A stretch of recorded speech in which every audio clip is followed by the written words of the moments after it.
Radial and ulnar deviation. I have her hand like this. The axis of rotation is in the middle of her wrist, right?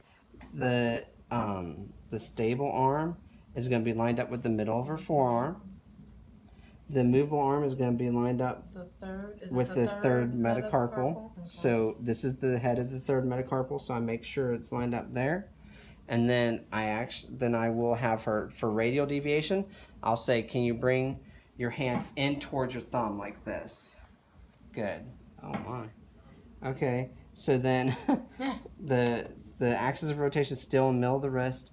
The stable arm is still lined up with the middle of her forearm, and then the movable arm is going to be lined up with the head of the third metacarpal. You can see that the fingers go a little bit further. So I'm not lining it up with the distal end of her fingers. I'm lining it up with the head of her third metacarpal there. Okay? So.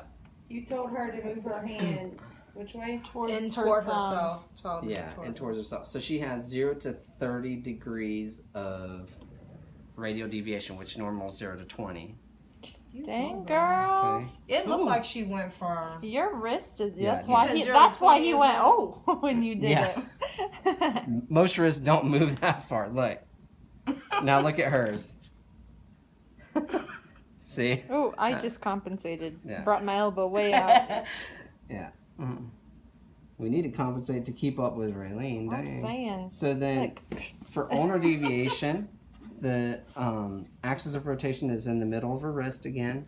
The the stationary arm is lined up with the middle of her forearm. The movable arm is lined up with her third metacarpal, right? And so then, I'm going to ask her now to move your hand outward towards your pinky, okay? And then, so then I realign the axis of rotation through, in the middle of her wrist. The stable arm is still going to be lined up with the middle of her forearm. The movable arm is going to be lined up with her third metacarpal, like that, and that's it. And so that is 0, yeah, she has 0 to 34 degrees, and normal is 0 to 30. So we can say the axis of rotation is the middle of the wrist. Yes. Okay, just making sure. Okay.